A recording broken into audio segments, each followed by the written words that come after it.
Hello. Okay, so I went down a bit of a rabbit hole after I took a quick look-see on Reddit. Credit goes to Evil ETN for noting down the clock times on Reddit. Um, I had thought this kind of before, once I got the physical book, that this is what it could be connected to. But then I kind of fleshed it out and I feel more strongly about it now. I will say two things. One is there was also talk about the coffee mugs, and is there a connection to that? I personally don't think there is. He tells a story of his dad in the book, where he talks about a sense of humor, and essentially he is able to pretty much split a room. Either half of them crack up at what he just said, or half of them are mortified at what he just said. There's this imagery of him kind of sitting back with a coffee cup in his hand, just admiring the chaos that he's created. And so I think there's an argument to be made that that's what Justin's kind of doing by entering the cups. However, that could be wrong and there could be more to it, but if there is, I haven't kind of dug into that, or I haven't found it. However, with the clock times, I definitely think that that's solvable with what I'm thinking, but again, it could be wrong. But anyway, let's get into it. So 12:02.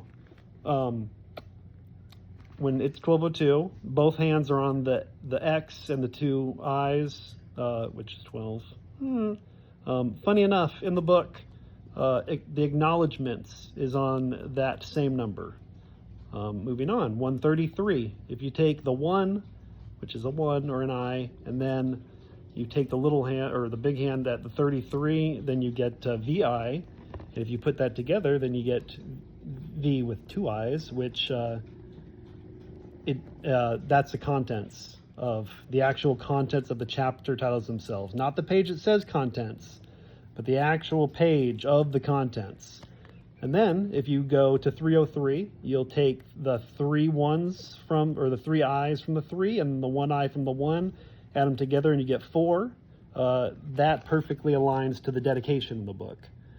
If you then take 418, you will be on like the number 4 twice, which is IV plus IV, which equals V, and then 3 I's, which perfectly equates to the prologue. And then 606, VI plus I equals VII equals, again, the page of the contents. Now, two different ways to get to the contents, but what is similar to that, that's similar to the book? And the answer to that is alliteration. So I think that literally he's pointing to the contents page twice, telling us that the alliteration in the titles is intentional and important. There's a pattern within them.